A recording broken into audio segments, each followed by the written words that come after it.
do Senhor.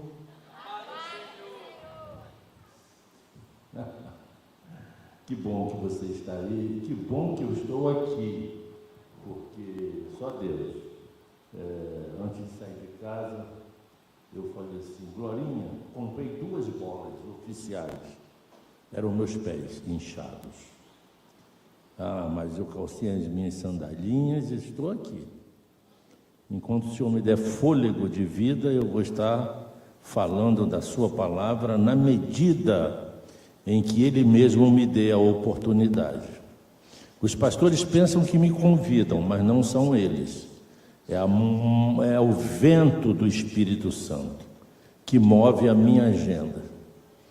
E por isso, como muitos hoje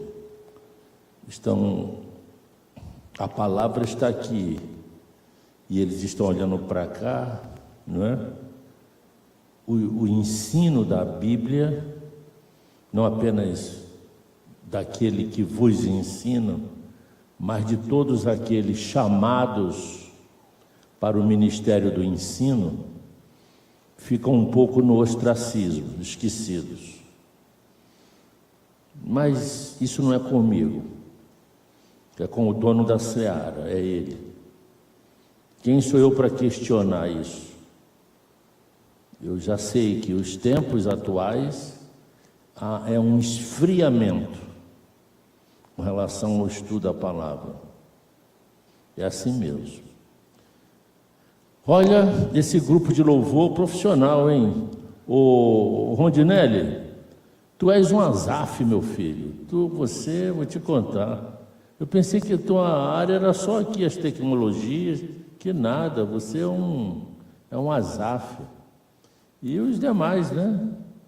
Ontem eu senti falta do guitarra. Estava ali, aí ministraram algumas canções e eu cá comigo. Aqui entrava um solo. Cadê o guitarra? Cadê o guitarra? Acho que ele ouviu. Hoje ele apareceu. Cadê ele? Estava onde, meu filho? Ontem. Rapaz, onde? Aquelas canções de ontem não caía bem um solo ali no meio? Quase que eu vou lá e pego a guitarra.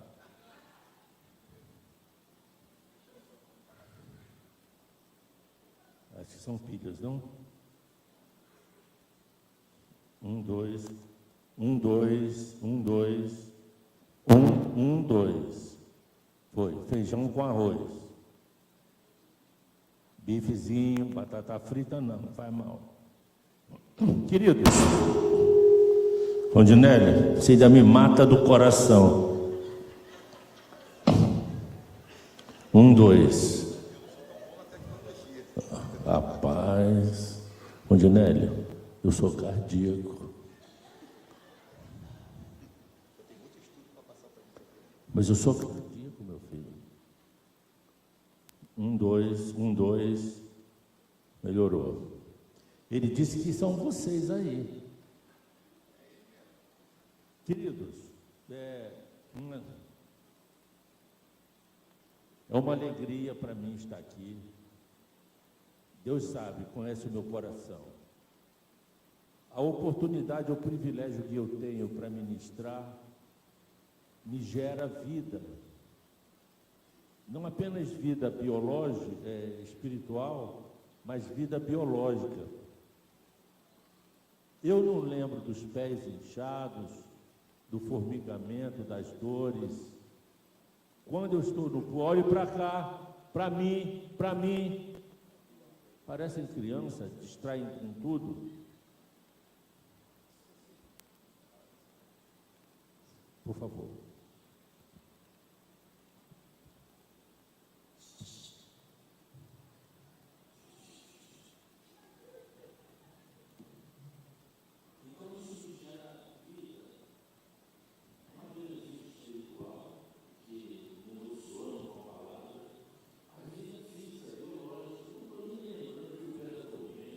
Formigando, sabe? Parece que eu me renovo. Posso ficar aqui até amanhã.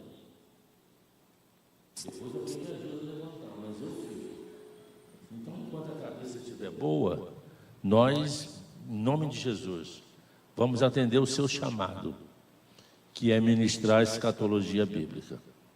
Uma outra coisa que eu gostaria de frisar é a questão dos louvores. Por exemplo, os louvores entoados aqui, maravilhosos, bíblicos, são devocionais. Mas muitos louvores são entoados sem que a igreja saiba do que se trata. Até mesmo os músicos cantam, mas não entendem.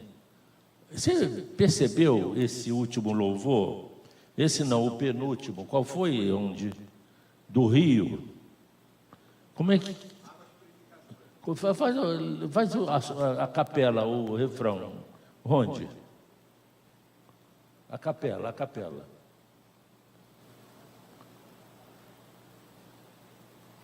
Você nem microfone com esse vozeirão aí. Eu acho que são eles. Quero beber do teu rio, Senhor. Pare. Quem é que quer beber do rio de Deus? Mas não vai.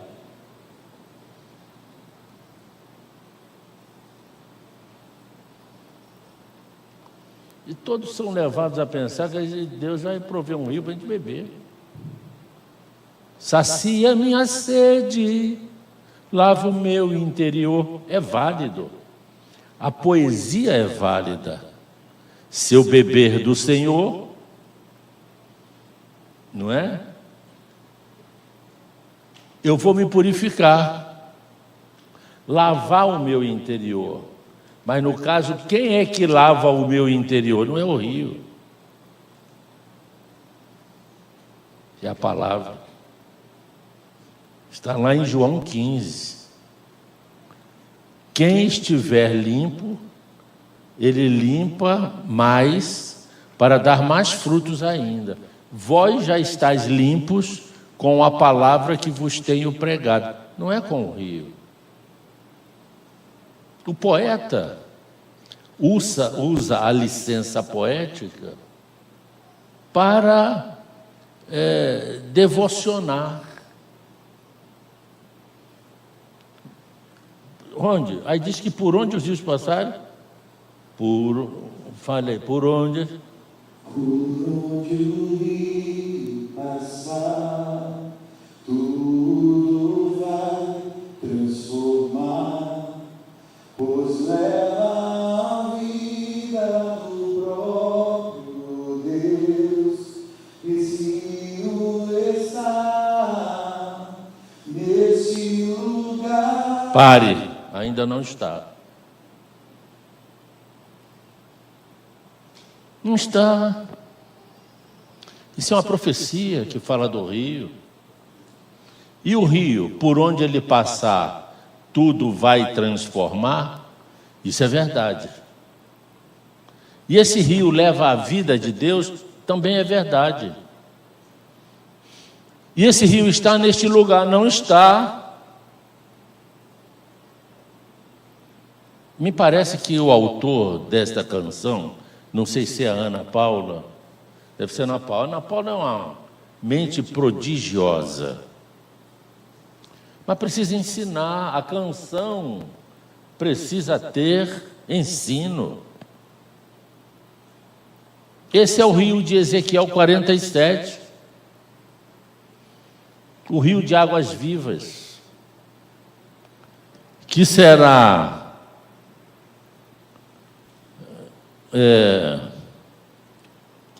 que só acontecerá, Jesus,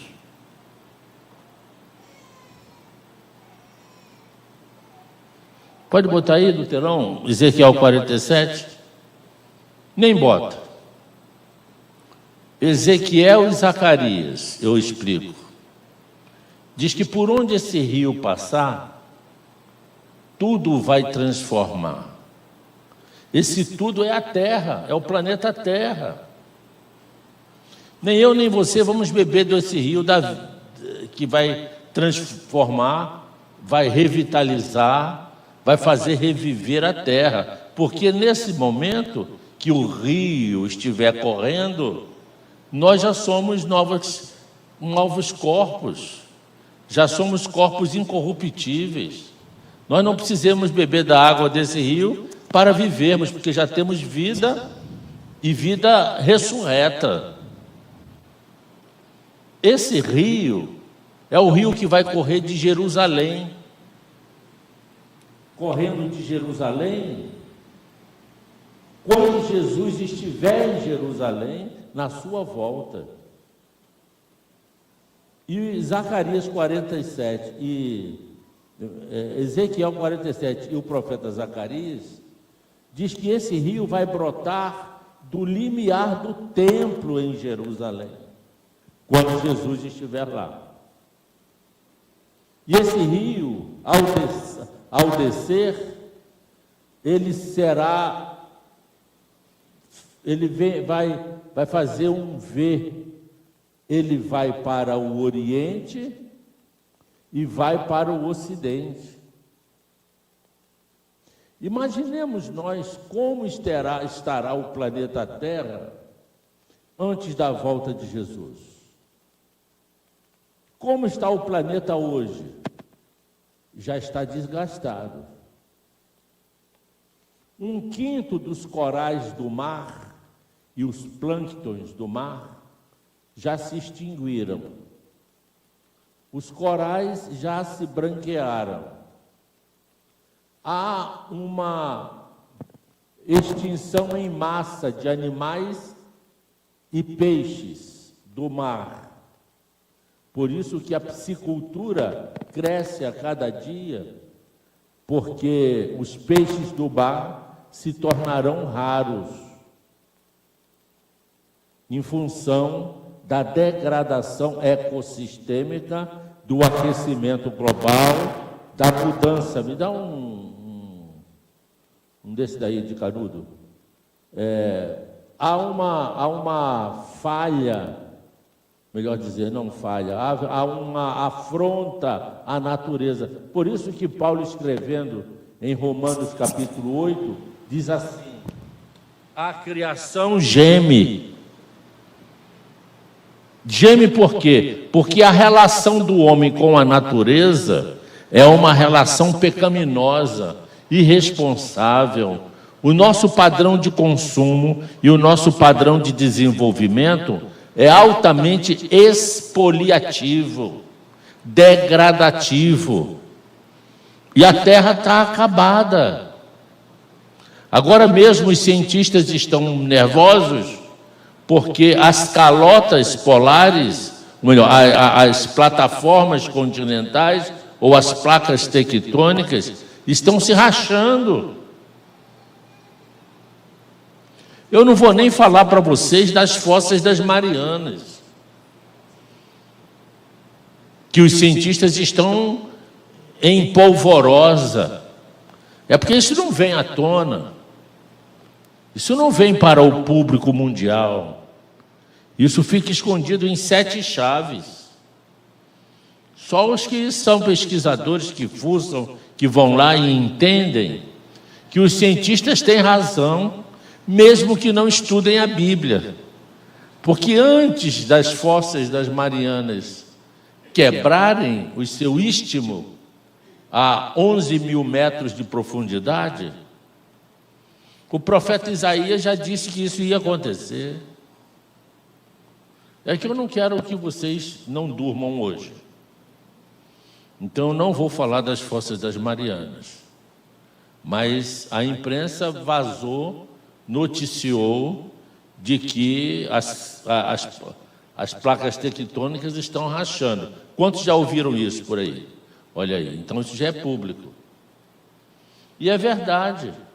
Imagina o planeta Terra daqui a alguns anos. Não é décadas, não, alguns anos. Imagina o planeta Terra depois das convulsões militares, das bombas atômicas que vão ser disparadas.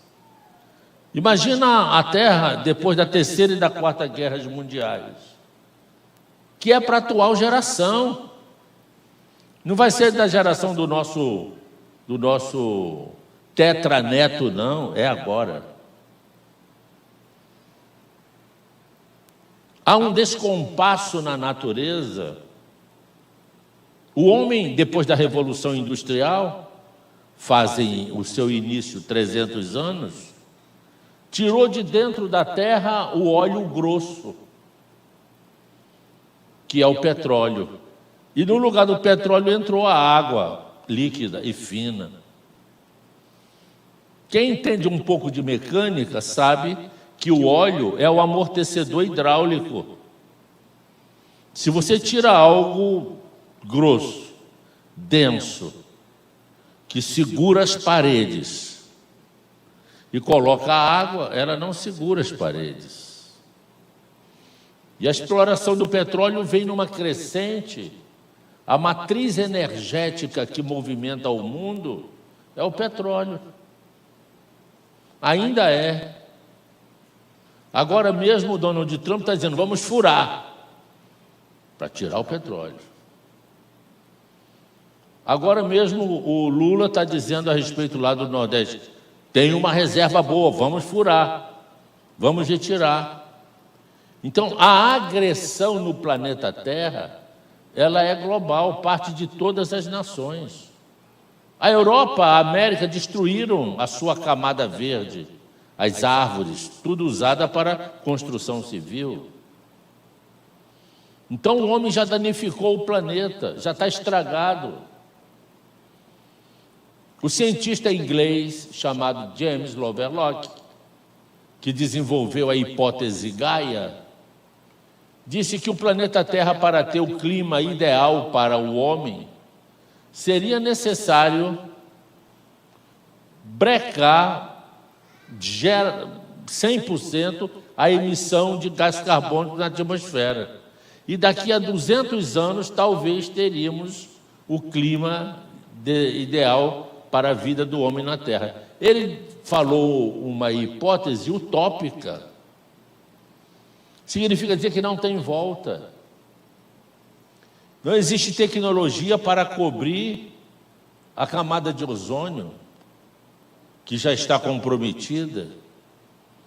Os ricos dessa terra já estão fazendo bunkers em vários lugares, cavando a terra e botando uma estrutura lá embaixo com reservas de água, de comida, disso, daquilo, para sobreviverem, porque eles sabem. O povão não sabe, o povo mundial não sabe, mas os ricos sabem o que está vindo por aí. Lá na Suécia tem um projeto chamado Arca de Noé, que é um bunker a 80 metros de profundidade, que guarda as sementes dos vegetais para uma necessidade de replantio na terra, depois de catástrofes, possíveis catástrofes. Só que não serão possíveis, serão reais. Os cientistas sabem, mas antes deles saberem, Isaías e Jesus revelou também no Apocalipse. Isaías revelou no Apocalipse, capítulo 24, o Apocalipse de Isaías. Está tudo na Bíblia. Pastor, então Jesus vai voltar para quê? Para supervisionar os escombros? Não. O livro de Atos, capítulo 3, diz que ele virá, que o céu o guarda, até ao tempo do refrigério e da restauração de todas as coisas. A terra vai estar em escombro, estragada, a criação geme, a natureza é corrompida pelo homem. E o que ele vem fazer aqui? Levar a igreja para o céu? Isso é uma tolice teológica. A vinda de Jesus não tem esse objetivo, de nos levar para o céu. Até porque o nosso encontro com ele será nos ares. e depois nós voltamos com ele à terra. E o que ele vem fazer aqui conosco? Contratar servente de pedreiro, ou pintor, ou carpinteiro para consertar o planeta? Claro que não. E como ele vai consertar o planeta, pastor? Para que o milênio, para que ele reine nas nações ainda durante 1000 anos nesse planeta estragado. Existe um rio, Senhor. Está aí o rio. É o rio. É o rio de águas vivas que corre do limiar do templo em Jerusalém. Profecia de Ezequiel e de Zacarias, que diz: quando essas águas brotarem em Jerusalém, que estará a mais de 1000 metros de altitude, por gravidade, a metade das águas fluirá para o Oriente e vai desaguar, sabe onde? No Mar Morto. E a Bíblia diz que o Mar Morto, o que não tem vida, se encherá de vida e de muitos pescadores, porque a nanotecnologia do poder, a vida que o rio retém, é a vida de Deus nele, que vai restaurar o Mar Morto. A outra metade desse rio correrá para o Mar Ocidental. Quando a Bíblia fala Oriente e Ocidente, é a partir de um marco zero. Qual é o marco zero? Jerusalém. O Mar Morto fica ao oriente de Jerusalém e o rio sai de Jerusalém, do limiar do templo, e vai para o Mar Morto e restaura o Mar Morto. A outra metade sai de Jerusalém e corre para o ocidente, também deságua no mar. Que mar? O grande mar. E qual é o grande mar que a Bíblia se refere? O Mediterrâneo. Quando as águas caírem no Mediterrâneo, as descentes levarão essas águas que sairão ali através do canal na Península Ibérica. E essas águas cairão no Atlântico, nos mares, nas lacustres. E na enchente do Atlântico, essas águas, as correntes levarão as calotas do norte, que recongelarão o norte, que está descongelando. E na descente, na maré vaziando, elas vão até a Antártica, restaurando e reconstruindo também. Se ligam no Pacífico, se ligam no Índico, entram pelas fozes dos rios, restaurando os mangues, os manguezais, que são os berçários da vida marinha, e as matas ciliares. Tudo terá vida novamente por onde esse rio passar.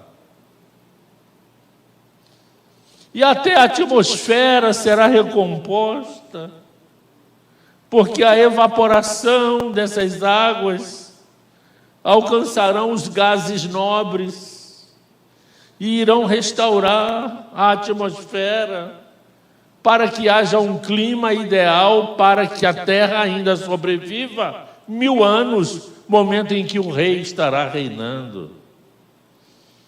Jesus não vai reinar sobre os escombros. O que há de se lamentar é que uma canção tão linda como essa seja apenas uma melodia poética, porque não tem quem explique do que se trata. Aí vira algo místico sem entendimento. É isso que está rolando aí nas igrejas. Canções que, quando falam do texto, não explicam o texto. Amanhã é o último dia deste seminário, dessa conferência. Estão aqui os que resistem. no domingo de manhã teve um grupo maior, à noite teve um pouquinho maior, hoje já está diminuído. Eu não faço a mínima questão de quantidade, porque Deus já me falou que meu ministério é porta estreita.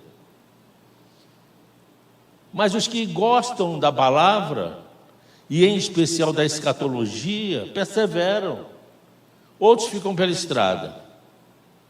Outros preferem estar em casa, pela internet, mas estão ligados. Porque o que nos alimenta, nos dá esperança, nesses dias maus, é a palavra. O que está rolando no Brasil, de sexta-feira para cá, não está no gibi. Dizem que é a festa da carne. É mais do que isso. É a festa das trevas. Estão sendo invocados os demônios. Satanás está se banqueteando da iniquidade e da pecaminosidade que está sobre esta nação e todas as nações da terra. Mas todos aqueles que confiam no Senhor, não há condenação. De todas as provas que eu já passei, pode ser a canção do encerramento. Não há condenação para aquele que está em Cristo Jesus. Então, essas agruras não nos alcançarão. Porque antes que a coisa se torne insustentável, diga, se torne insustentável, eu serei arrancado daqui para o encontro com Ele nos ares, e estarei sempre com Ele. Amém? Os que estiveram na primeira palestra, nós falamos que Jesus está com a mão na maçaneta para voltar à terra. Quantos lembram? Se você lembra que você esteve aqui, na primeira ministração. E repita comigo, quando Ele voltar na terra, como homem-Deus e Deus-homem, porque quando Jesus voltar vai ser um ser humano, também Deus. Assim como Ele foi um ser humano quando Ele veio a primeira vez. E quando Ele voltar, Ele se hospedará no Copacabana Palace, lá em Copacabana. Amém? Amém? Amém nada? Amém nada.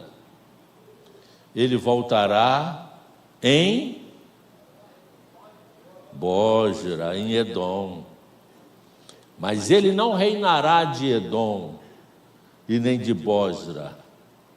Por lá ele vai passar para cumprir o propósito de salvar Israel, destruir o anticristo e o falso profeta, mandando-os para o lago de fogo e aniquilar os exércitos do anticristo e das nações inimigas de Israel.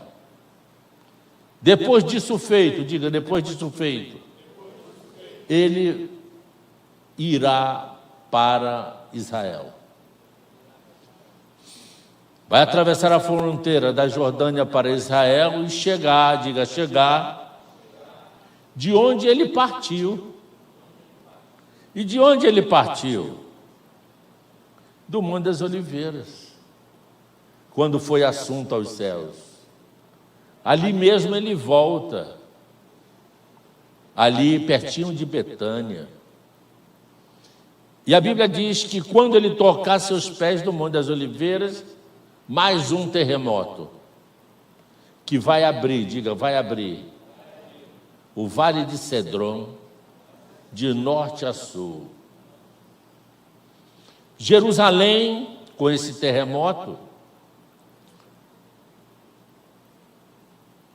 vai subir mais um pouco.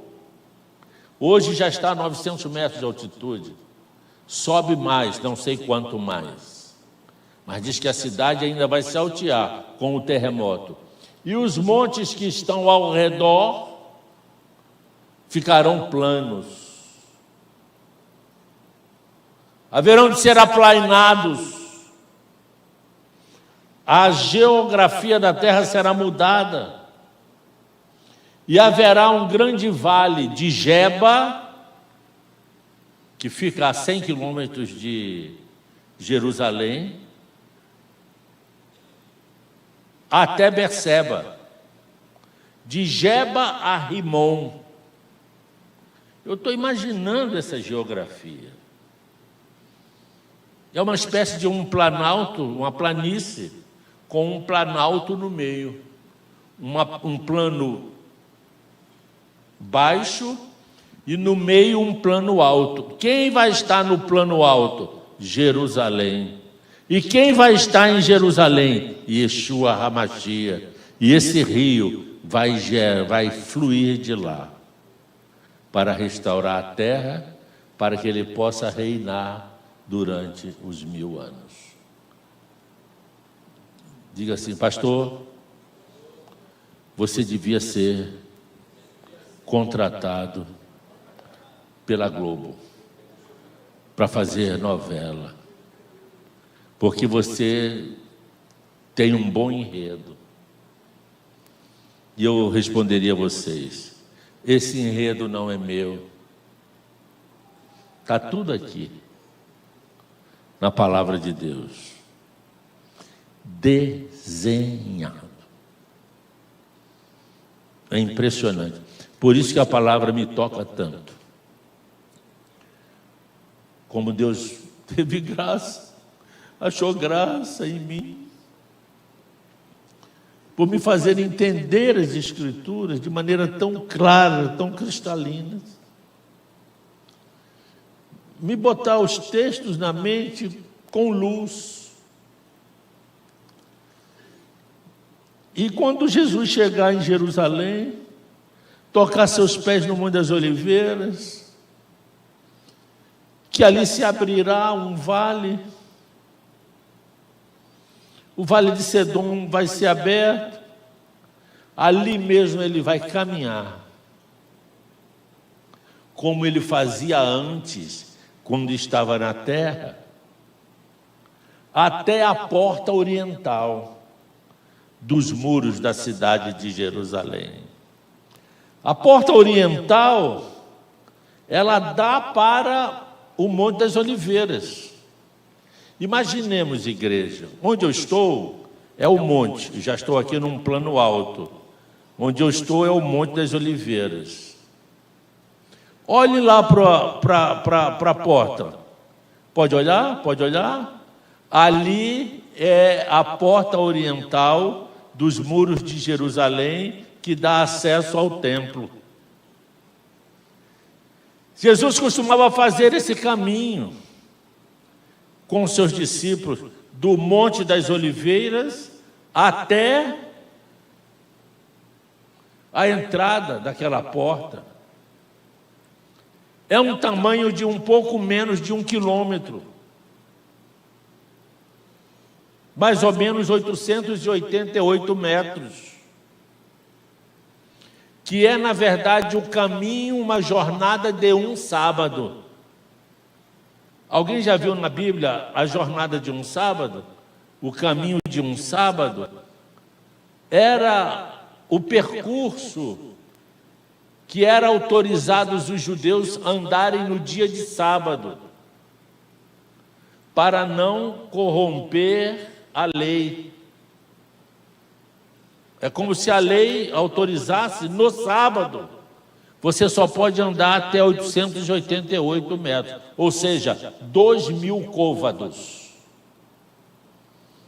Porque se você fizer longas caminhadas no sábado, você está corrompendo a lei.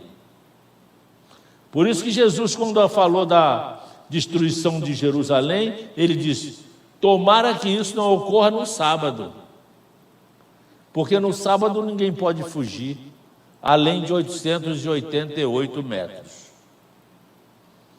Como a Bíblia é coerente, como ela é harmônica. E quando Jesus vier, que atravessar o Vale de Cedron, que o Monte das Oliveiras se abrir, ele vai entrar pela porta oriental da cidade.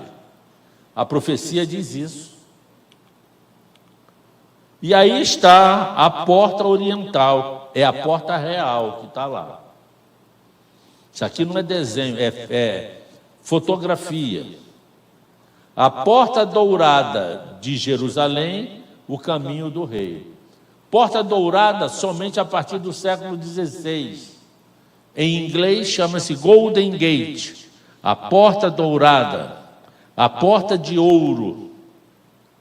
Por quê? Por que a porta de ouro? Porque no século XVI, Suleiman fechou essa entrada para que o rei de Israel não possa passar. Que coisa, hein? Mas o nome original bíblico é Porta Oriental. É uma das 12 portas da cidade de Jerusalém. A porta dourada de Jerusalém é o caminho do rei. Jesus Cristo cumprirá a profecia de Ezequiel em sua segunda vinda. Olha a profecia. Está ligado esse ar? Acho que é a minha menopausa.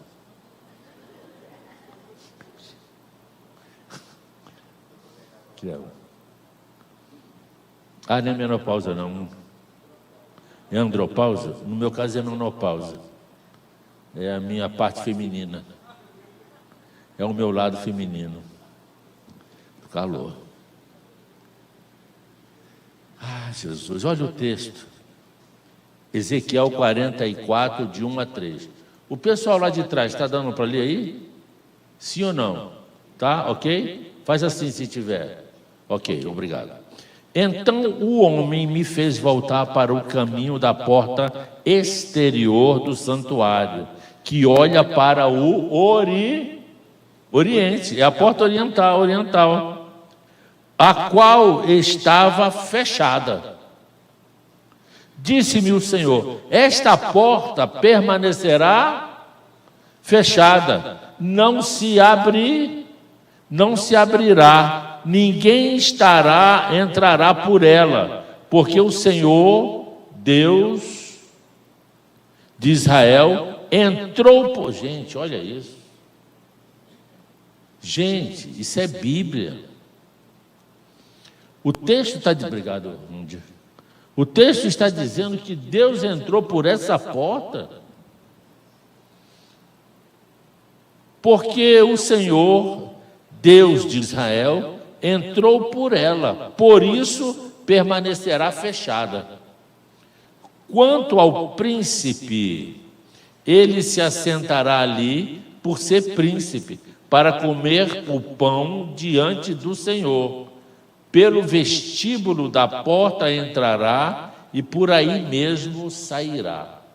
Ou seja, se a porta está fechada, mas o príncipe vai entrar e sair por ela, então ela será aberta.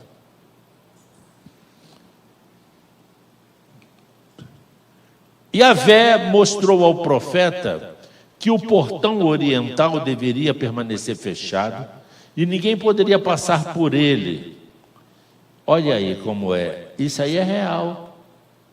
Olha as duas portas lá fechadas. Foi fechada por Suleiman no século XVI da nossa era. Vocês estão vendo que na frente dela tem um cemitério? Porque esse príncipe muçulmano, Suleiman, disseram a ele que o rei de Israel iria entrar por aquela porta, como diz a profecia. Aí ele falou assim: então vou mandar fechar. Por aqui ele não entra. Olha isso. Tem mais. Vou botar um cemitério lá na frente, porque rei de Israel não passa por cemitério. O judeu, sacerdote, não entra no cemitério. Vou plantar um cemitério lá. Aí que ele não vai entrar mesmo, pisar aqui. Olha isso na cabeça do ser humano. Ah, Jesus. Yahvé havia abandonado o templo pelo portão oriental. Olha isso. O povo de Israel entrou em cativeiro. Nabucodonosor dominou Jerusalém. E a glória do Senhor estava dentro de Jerusalém, diz o texto, no templo, no Santo dos Santos, onde era guardada a Arca da Aliança. Ninguém podia entrar lá. Só o sacerdote, de mês em mês, para limpar a mesa da propiciação, onde era derramado sangue. E o sacerdote entrava com suas vestes talares, ou seja, as vestes compridas, e embaixo com sinetes, sinos, que quando ele andava, os sinos faziam barulho, belelém, belelém, belelém, belelém, e com uma corda amarrada no tornozelo, para limpar a mesa da propiciação no Santo dos Santos, para chegar perto da arca. Isso tanto no tabernáculo quanto já no templo. Porque se os que estivessem lá de fora não ouvissem mais o barulho dos sinos, é porque o sacerdote parou de andar. E puxavam, e ele não andava, quem vai lá tirar o corpo? Rondinelli. Ele já disse que não ia. E ninguém ia mesmo. Por isso, a corda puxavam o corpo dele. Olha que lugar é esse. A glória do Senhor estava naquele lugar. E por onde a glória do Senhor entrou? Rapaz, esse negócio assim, às vezes é surreal. O texto diz que era pela porta oriental. Mas o Senhor não veio por cima. O Senhor proveu a profecia. Eu vou entrar pelo Oriente. É porque onde o Rei dos Reis vai entrar também. Isso já apontando para a volta de Cristo. Olha isso. A glória do Senhor subiu do meio da cidade e se pôs sobre o monte que está ao oriente da cidade. Qual é o monte que está ao oriente da cidade? Monte das Oliveiras. Jeremias, capítulo 25. Farei cessar entre eles a voz de folguedo e de alegria, e a voz do noivo e da noiva, e o som da moz. Moz é máquina de moer. E a luz do candeeiro, fala, a menorá seria apagada. Toda esta terra virá a ser um deserto e um espanto. Estas nações servirão ao rei da Babilônia 70 anos. Sabe o que aconteceu? Israel, quando entrou no cativeiro da Babilônia, Deus deixou a cidade de Jerusalém. Porque a glória de Deus não poderia ser cativa do rei da Babilônia. Isso dá um filme, isso é uma coisa extraordinária, mas é real. A presença do Deus de Israel no meio de Israel sempre foi marcante.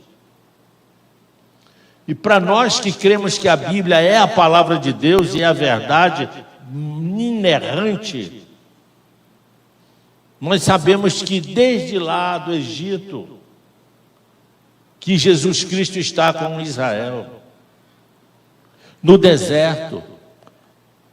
Quem abriu o Mar Vermelho para Israel passar? Diga comigo, Moisés. Gente, vocês estão aí ainda? Diga comigo, Moisés. Moisés nada. Foi Jesus Cristo. Moisés só tocou no mar. Quem abriu foi o poderoso. de Israel. Quem é o poderoso de Israel?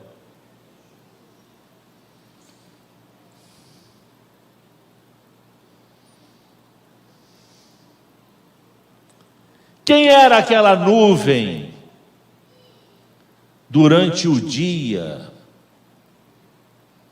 que cobria Israel na sua peregrinação no deserto? Era uma nuvem atmosférica? Não, era Nefeles. Paulo usa esse termo no grego, Nefeles, que é na verdade a nuvem teofânica. Era a nuvem da presença de Deus que andava com Israel. E aquela coluna de fogo durante a noite que iluminava Israel no deserto. Quem era? Era a presença do Deus vivo. Era a sarça. Era o próprio Jesus ali.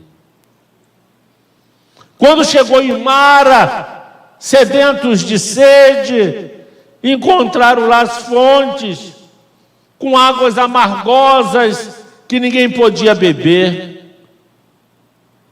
E Moisés recebeu a orientação: joga essas varas no poço. E as águas ficaram o quê? Limpas, potáveis. Quem eram aquelas varas? O poder de Jesus Cristo nelas. Eu estive lá, olhei os poços. Quem era aquela água em Refidim? Quando Moisés tocou a rocha e os israelitas, mortos de sede, puderam beber e saciar a sede.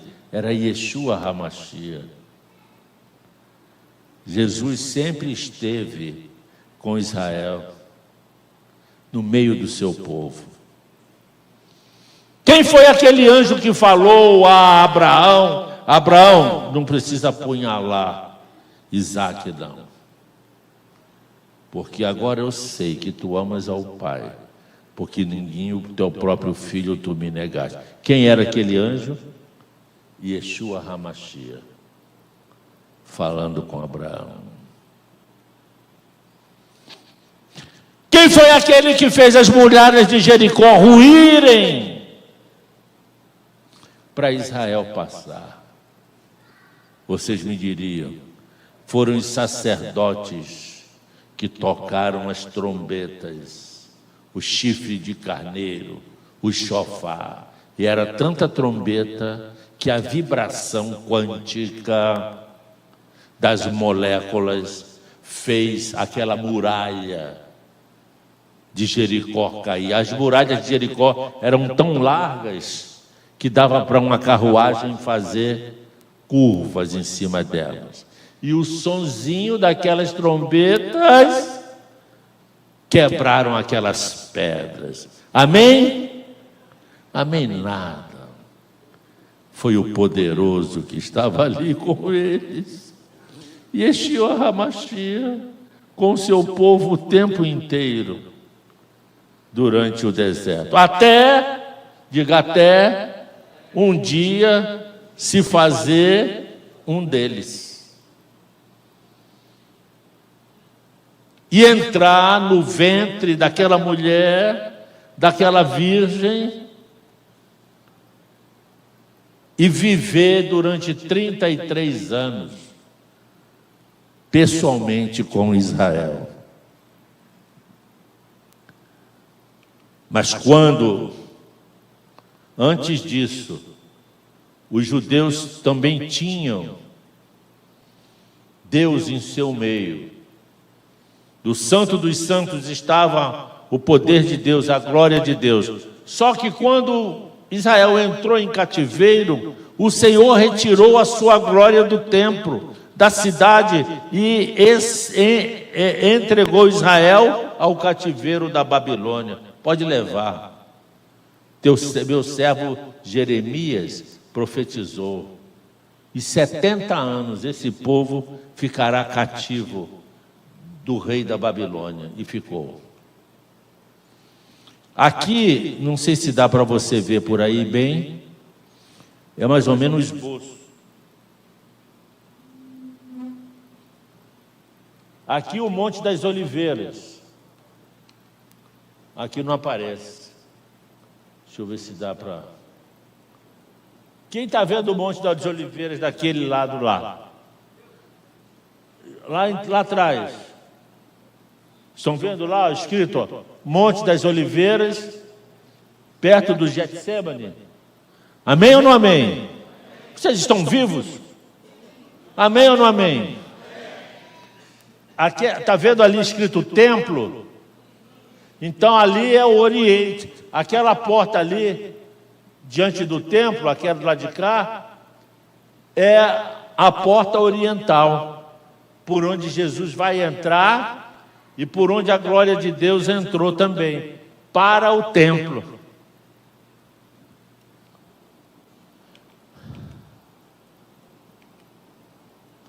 Olhe a profecia de Ezequiel 43.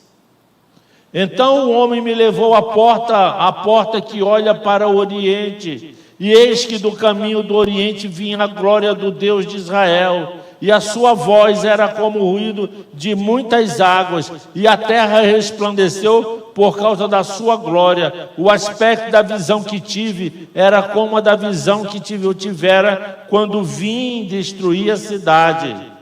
E eram as visões como a que tive junto ao rio Quebar, e me prostrei, rosto em terra. A glória do Senhor entrou no templo pela porta que olha para o Oriente. Meu Deus do céu, que é exatamente essa porta aqui, ó. Lá é o templo, aqui é a porta que olha para o Oriente.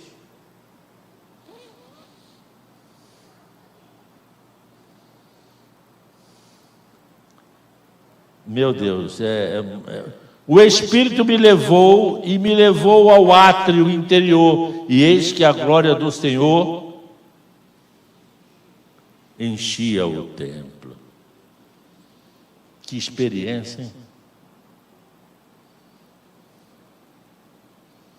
Será que é difícil de crer nisso? Será que os crentes de hoje estão com as mentes cauterizadas? É mais fácil crer num garoto de 14 anos, ou em algumas mulheres por aí, ou alguns homens por aí, que se dizem pastores, trazendo essas heresias a títulos de profetadas, de revelações. Nesses embusteiros, nesses charlatões, os membros das igrejas creem que a glória do Senhor... A Bíblia não crê nos profetas. Isaías, cantar em santo hebraico não tem o superlativo, não tem o santíssimo. Por isso que ele ouvia Santo, Santo, Santo, Santo, Santo, Santo, Santo, Santo. Isaías viu essa teofania e creu. Você não crê? Prefere crer nesses falsos profetas do século 21 que andam por aí arrecadando dinheiro com as suas palhaçadas?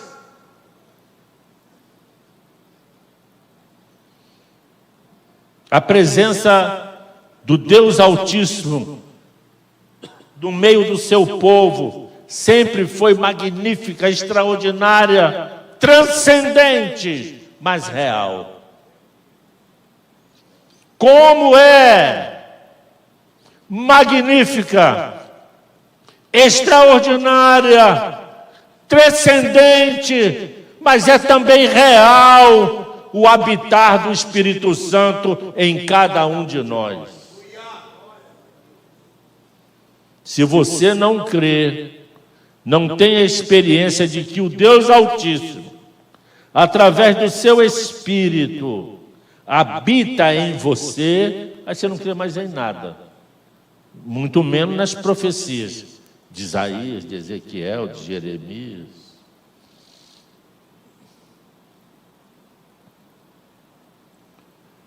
Tem determinados ministérios por aí que batem no peito e dizem assim: o meu ministério é neopentecostal,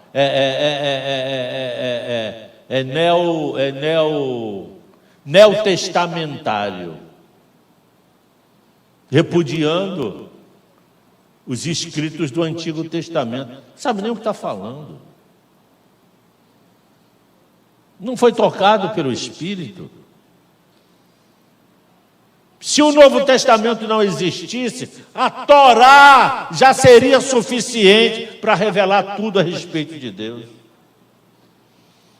É porque, sendo Ele misericórdia, ainda nos deu de bandeja os salmos, as melodias e as profecias, e ainda o Apocalipse, e as epístolas e as cartas. Olha, e ainda nos encheu de revelação, ou de revelações. Mas os crentes não estão satisfeitos com a Torá, com os salmos, com a melodia, com as melodias, com as profecias, com as cartas, com as epístolas, e nem com o Apocalipse. Vai atrás de profetada,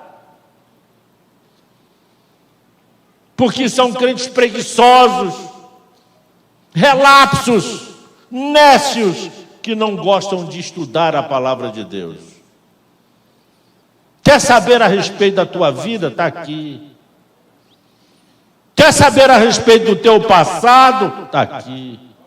Do teu presente? Está aqui. E do teu futuro? Está aqui também.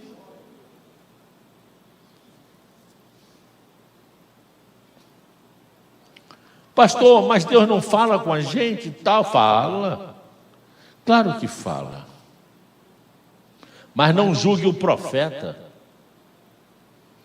Deixa falar, pastor, é isso que eu te digo.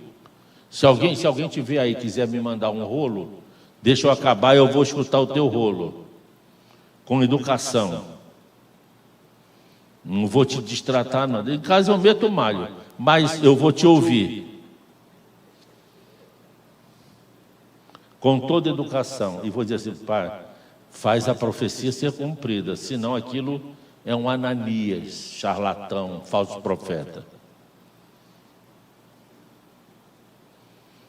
Mas Deus pode mandar um recado para mim, claro que pode, por intermédio de alguém, e ser real, como eu já recebi.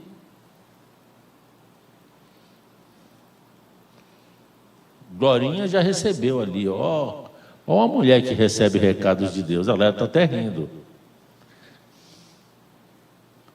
Eu não estou aqui para limitar o agir de Deus, pelo contrário. Estou aqui para rechaçar o engodo, rechaçar a mentira. Mas Deus é Deus, Ele fala de tudo que é jeito. Deus consola. Ontem, eu não sei com quem eu estava, aí alguém, não sei se foi o Roberto que falou, puxa, como é diferente, né? O funeral de um crente. É uma paz, de certa forma, é um consolo. As pessoas estão ali sofrendo, mas parece que há um consolo no ar. É Deus falando com todos ali, por intermédio do Consolador, do Espírito Santo. Não estou aqui para limitar o poder de Deus, nem a experiência individual de qualquer um. Não está em mim fazer isso. Agora, o que temos visto por aí é nitidamente falsidade.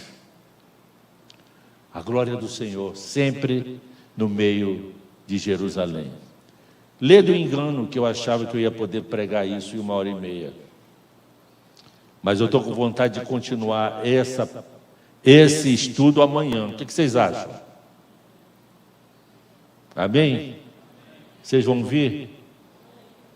Vamos fazer um pacto aqui? Quem não vier vai para o lago de fogo? Um ali já disse que não, então ela não vem. Viu como a gente descobre? Na época da primeira vinda do Messias, haviam 12 portas na cidade de Jerusalém, uma das quais era a porta oriental. Olha agora provar isso. Entre 593 a 565 a.C., há cerca de 2.600 anos da nossa época, muito antes da invasão islâmica dos otomanos em Jerusalém, que aconteceu apenas em 1517, depois de Cristo. O templo não havia sido nem reconstruído, e Ezequiel disse que o Messias judeu passaria pela porta oriental do templo, ou porta dourada, porta de ouro, e que depois disso ela seria fechada até o fim dos tempos. Gente, isso é magnífico. A profecia falou de algo que só foi acontecer na época de Jesus. O templo não havia nem sido reconstruído, mas a profecia diz que haveria o templo, que haveria a porta e que Yeshua passaria por ela. E isso aconteceu. Isso é Bíblia. Como é que esse homem, Ezequiel, ia saber disso? 2.700 anos antes de acontecer, aliás, 600 anos antes de acontecer, ele profetizou isso. E aconteceu. Está aqui. É um outro esboço. Aqui está o Monte das Oliveiras, aqui do lado, aqui a porta oriental, onde tem o templo. Aqui o Getsemane. Nós vamos ver isso filmado. Se der tempo hoje, até 8, né? Onde? 8 para as 10? Pastor Paulo não está aqui, a gente... Daqui a pouco ele liga. Onde não é Luiz Pedinaldo?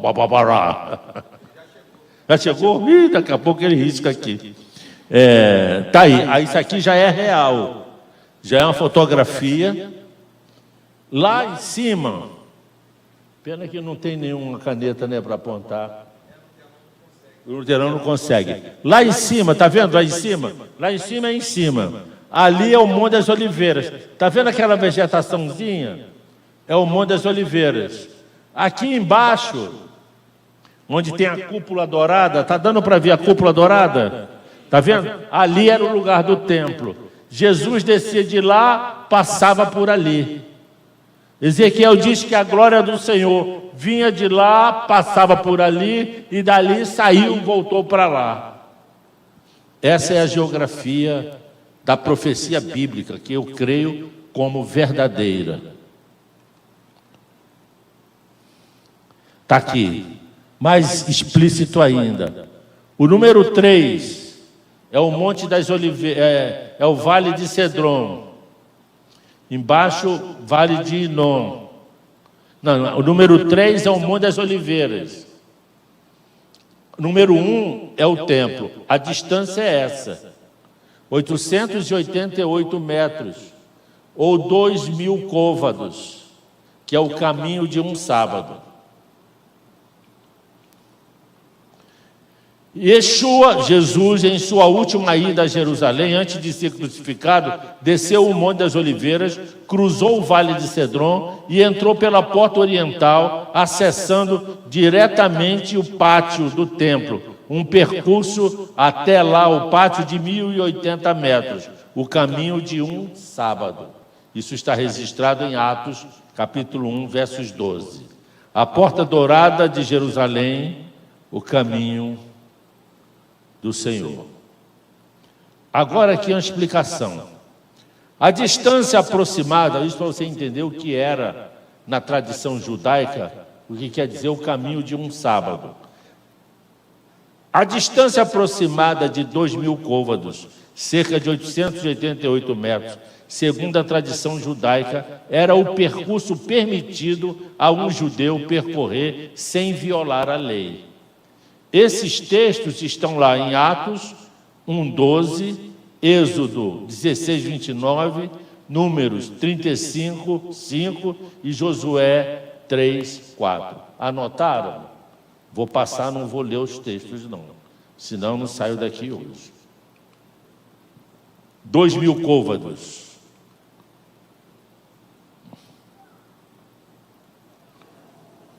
Bom, nós estamos diante das portas douradas de Jerusalém, do muro, da cidade. Essas portas, conhecidas como portas douradas, ou Golden Gate, mas também conhecida na profecia bíblica como Porta Oriental, a porta que dá para o Monte das Oliveiras. E agora nós vamos fazer um passeio para entender exatamente o tamanho, o espaço, a área geográfica de onde Jesus saiu ou saía do Monte das Oliveiras até chegar ao portão dourado ou à porta oriental e vice-versa. Vamos à viagem.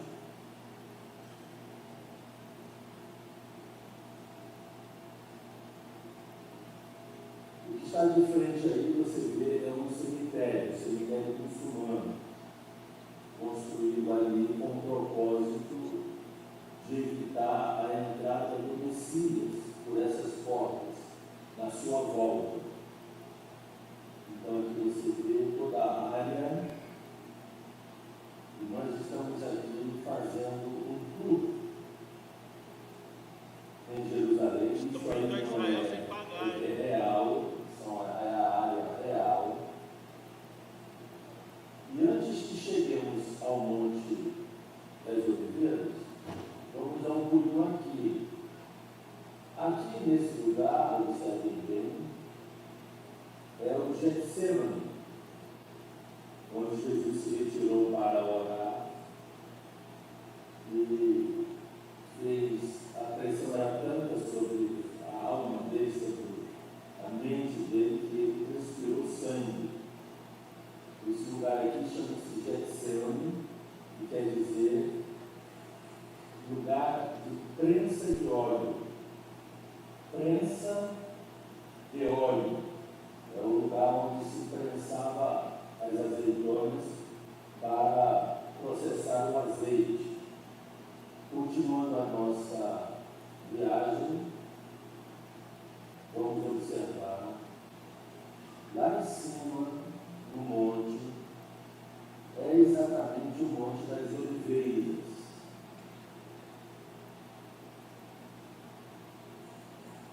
Observe, é este lugar que eu vou parar para irmos lá, no Monte das Oliveiras.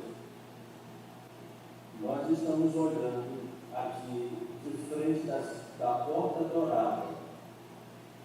Olhando lá para cima, vemos o Monte das Oliveiras. Agora,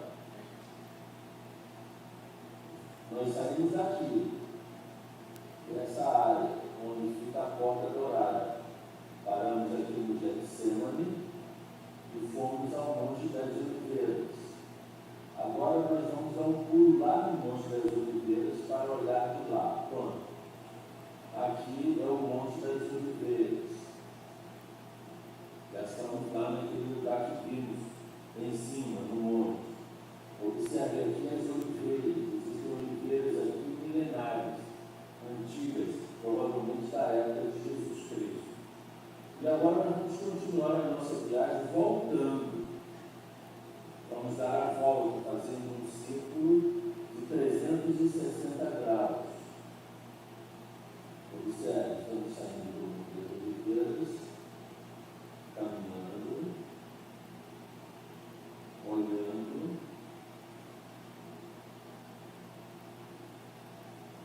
E aqui, vamos ver já a cidade de Jerusalém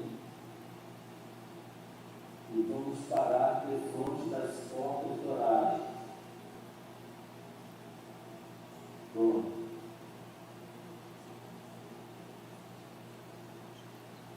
Olha a cidade. Aqui é a porta dourada. Na verdade, a porta dourada é aqui,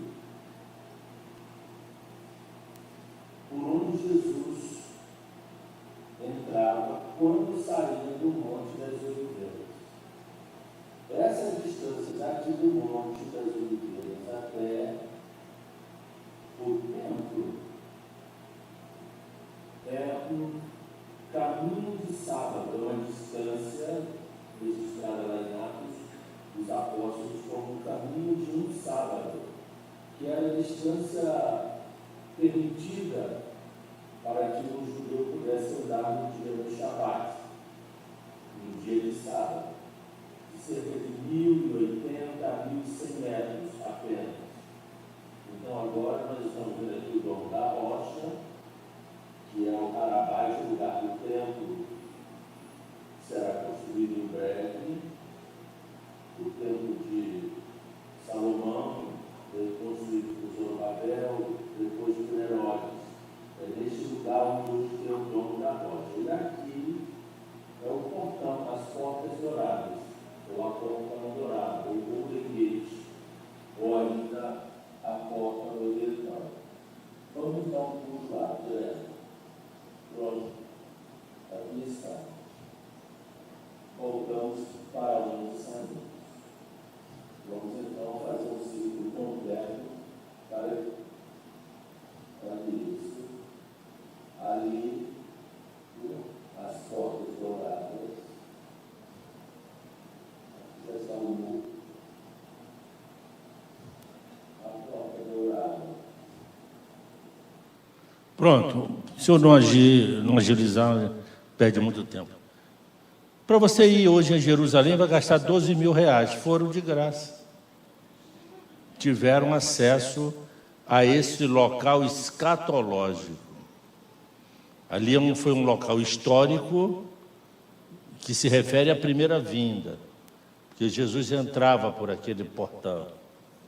E será um local escatológico, por onde novamente ele irá entrar. Aquele portão está fechado. E eles pensam que aquelas pedras vão impedir a entrada de Jesus. Só que eles esqueceram de estudar Zacarias, capítulo 12 e 13, que fala do terremoto que vai abrir o Vale de Cedron. Aquelas portas vão sair dali. Vai abrir uma brecha, um abismo ali. E sabe o que vai desenterrar? A porta oriental arqueológica por onde verdadeiramente Jesus entrava e saía. Que não são essas. Essas já foram construídas depois da reconstrução do templo de Herodes e da reforma de Súlima, no século XVI. A verdadeira porta está debaixo dessa. Uma das escrituras mais reveladoras sobre a pobreza... Bom, agora eu falo da pobreza de Jesus, não é? Porque tem gente por aí dizendo que Jesus tinha casa na praia e que era rico, etc. Mas Jesus disse que não tinha onde colocar sua cabeça. Alegra-me muito, ó filha de Sião, exulta, a filha de Jerusalém. Eis que o teu rei virá a ti, justo e salvador, pobre, e montado sobre um jumentinho, e sobre um jumentinho filho de jumenta. Porque se fosse um cara rico, entrava num alazão árabe, cheio de soldados, cheio de pompas. Como ele entrou? Em cima de um jumento. Esta profecia se cumpriu com a entrada triunfal de Yeshua em Jerusalém, onde seria crucificado. Antes de entrar em Jerusalém, primeiramente chegou ao Monte das Oliveiras.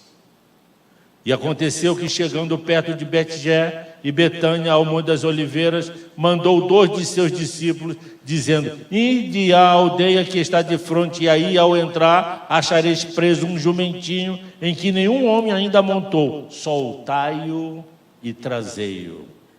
Aquele jumentinho só era para ele. Isso tem um significado. Como eu queria ter tempo para poder explorar essas coisas.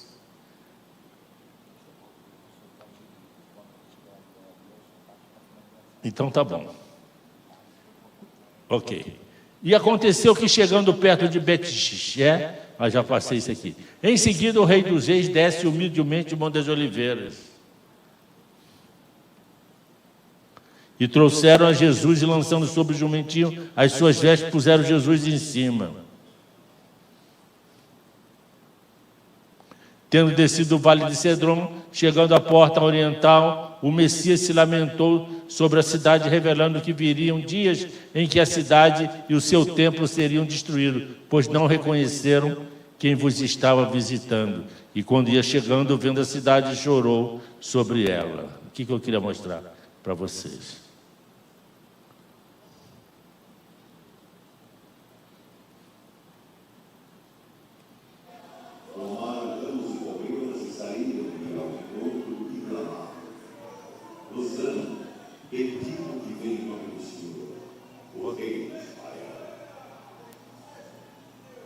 E achou Jesus o jumentinho e assentou-se sobre ele, e está escrito: não temas, filho de Sião, eis que o teu rei vem assentado sobre o filho de Judá. Profecia cumprida.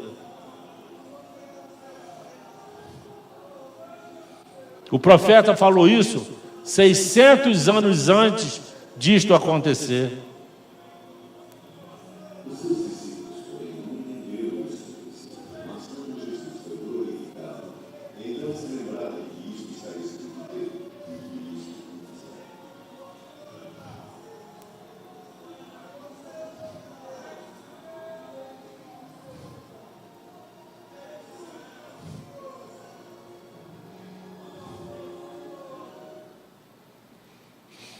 Dizendo: se tu conheceste também, ao menos neste teu dia. Aqui Jesus está profetizando o que aconteceria com Jerusalém. Olha aqui Lucas 19. E te derrubarão. Quem será derrubado? A cidade. E a ti e aos teus filhos dentro de ti. Ou seja, os judeus morreriam, iriam perecer, se estiverem. E não deixarão em ti quem? Em Jerusalém. Pedra sobre pedra, pois não reconhecestes o tempo da tua visitação. Você sabe o que quer dizer isso? Jesus estava dizendo para os seus conterrâneos: vocês não estão sabendo quem está visitando vocês. Vocês são nécios. Vocês são curtos de entendimento.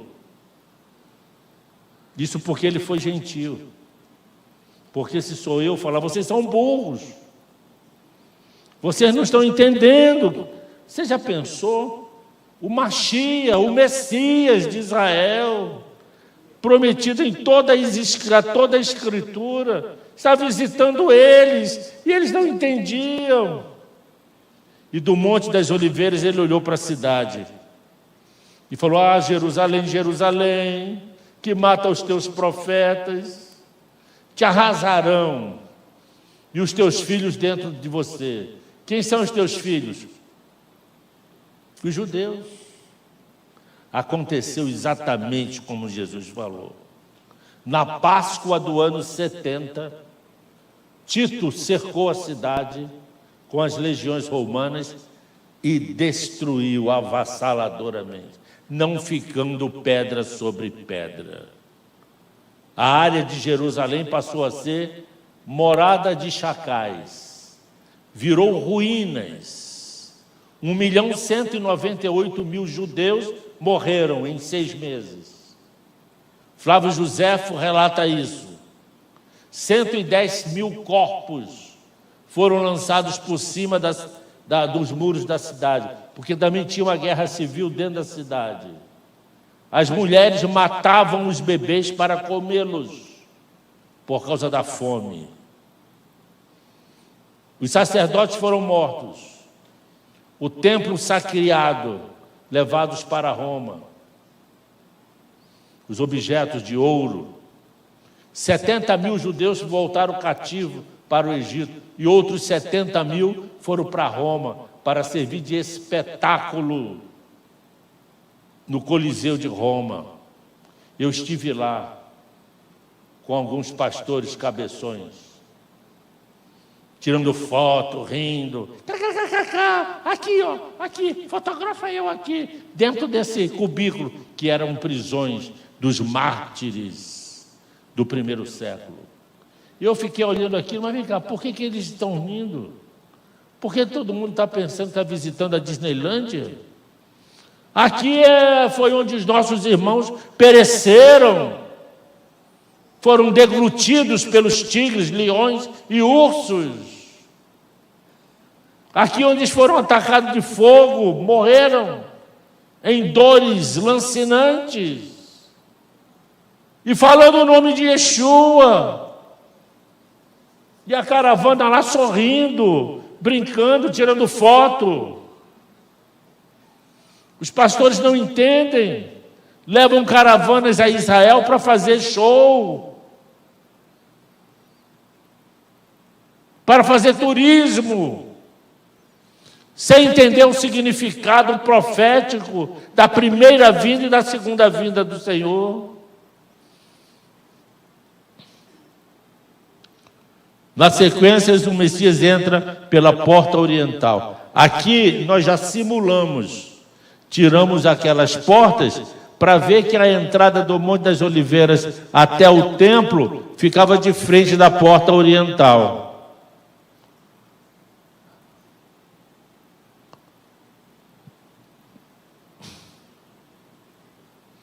Eu vou adiantar. O caminho inverso. A cidade do rei espera a sua volta. Em Zacarias capítulo 14, é descrito a segunda vinda de Yeshua sobre o mesmo Monte das Oliveiras, ocasião em que ele aniquilará o anticristo, o falso profeta e os exércitos das nações inimigas de Israel, para em seguida cumprir Ezequiel 43 e 44. Ponto. Nesse particular, primeiro ele faz isso lá em Edom, lá em Bósra, e depois vem para o Monte das Oliveiras para declarar vitória. O monte se abre e aí ele entra pela porta oriental. Onde eu quero chegar, e eu já vou chegar aqui. Naquele dia seus pés estarão sobre o Monte da Oliveira, a leste de Jerusalém, e o monte se dividirá ao meio, de leste a oeste, por um grande vale. Metade do monte será removido para o norte e a outra metade para o sul. Já pensou que terremoto que vai ser? Já estou entregando a palavra em 1 minuto. Esse homem aí é o Suleiman. Em 1542, o sultão Solimão, líder do Império Otomano, atual Turquia, estava reconstruindo os muros externos que levariam para o Domo da Rocha, local onde o templo de Deus. Está aí o Domo da Rocha. Quem não conhece? Essa construção é exatamente no lugar do Monte Moriá, onde foi construído o Templo de Salomão. Essa construção tem que sair dali, para que o templo, o terceiro templo, seja construído. Isso não sei como vai ser, uma bomba, um acordo político, mas eu só sei que é na nossa época, está para acontecer. Está aí, eu vou passar. Isso aí é o que está dentro do Domo da Rocha, é uma pedra. Sabe que pedra é essa? Foi onde Abraão levou Isaque a sacrifício. Por isso, antes do templo ser sagrado, o monte é sagrado. Qualquer templo construído em qualquer lugar do mundo a pretexto de templo de Salomão é uma heresia. Vocês entenderam? Porque primeiro o monte é sagrado, para que a construção seja sagrada. Aqui foi onde Abraão levou Isaque a sacrifício, e é consagrada. E ali será construído o terceiro templo, que o anticristo vai profanar, e o quarto templo, construído pelo próprio Jesus, quando estiver reinando na terra. Está aí a pedra. Eu estive lá, só não entrei. Essa daí eu consegui, mas os muçulmanos não deixam a gente entrar. Agora o seguinte, aqui está dando para ver bem. Estão vendo aqui aquela parte mais clara? É a parte atual, construída a partir do século XVI, por Herodes, e depois do século XVI, por Solimão, onde ele mandou fechar. Agora, vocês estão vendo essa parte marrom? É a parte da época de Jesus. Porque Jerusalém está colocada sob camadas arqueológicas. Agora, o magnífico é isso aqui, ó. A fim de impedir a profecia do Messias judeus se cumprisse, Solimão decide fechar essa porta do caminho oriental, selando-a com pedras douradas. A partir daquela data, a porta localizada a leste do antigo templo seria conhecida como Porta Dourada, mas na Bíblia é Porta Oriental. Botou um cemitério lá, mas o que eu quero... Aí, está, isso é real. Mandou fechar as portas para Jesus não entrar e botou um cemitério, porque um sacerdote não pode passar por um cemitério. Arqueologia revelada, agora está aí. Nesse ponto, mais 5 minutos eu entrego a palavra para o pastor Paulão. Vocês estão vendo esse homem? Chama-se Fleming. No ano de 1969... o arqueólogo de Jerusalém, James Fleming, estava investigando a parede oriental do templo em frente à Golden Gate, em frente à porta, ali olhando, arquiteto olhando, arqueólogo tentando descobrir alguma coisa. Onde havia templo está localizado um cemitério. Olha só isso agora. Choveu muito na noite anterior e o chão permaneceu encharcado. No dia seguinte, o terreno sob seus pés cedeu e ele caiu em um buraco de cerca de 8 metros de profundidade. Se machucou. Pensa que ele descobriu. Fleming encontrou-se com os ossos até o joelho e subitamente percebeu que havia caído em um cemitério. Para ele, o aspecto mais surpreendente desse incidente foi a sua visão clara de 5 grandes pedras em forma de cunha fixada em um arco maciço. Parecia que ele havia descoberto um antigo portão sobre o atual portão dourado. Está aí. Então notei ele falando, Fleming, com espanto, que na face leste da parede da torreta, diretamente abaixo do portão dourado, havia 5 pedras de cunha formando em um enorme arco que se estendia pela torreta. Aqui estavam os restos de um antigo portão de Jerusalém, a porta oriental, original, por onde o Senhor entrou e saiu na sua época. Estava escondidinho. Abaixo do portão dourado, em que aparentemente nunca havia sido totalmente documentado. Isso aconteceu em 1983. Está aí. Olha isso. Olha o arco mostrando a porta arqueológica do tempo de Jesus, quando ele entrava pelo portão oriental, saídos lá de onde? De onde? Do Monte das Oliveiras. Assim mesmo, diga assim mesmo, acontecerá com a sua volta. Voltará por Bósra, Edom, detonará os inimigos de Israel, destruirá os exércitos do anticristo. Israel se converterá a ele, dirá para ele: bendito é o que vem em nome do Senhor. Se curvarão a Jesus, e dali ele caminha à frente de Israel, diz: caminha à frente de Israel. Fale, caminha à frente de Israel.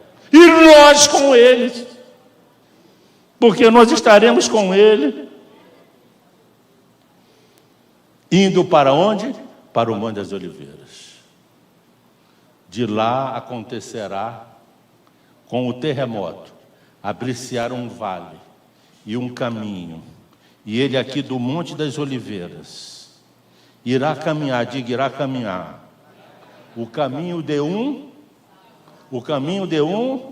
a jornada de um sábado, cerca de 888 metros, 2.000 côvados, até a porta oriental arqueológica, que vai estar descoberta.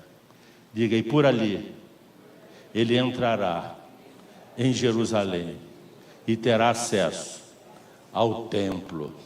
Irá fazer Hanukkah, festa das luzes, para purificar o templo, para ele poder entrar, porque o anticristo haveria de ter contaminado.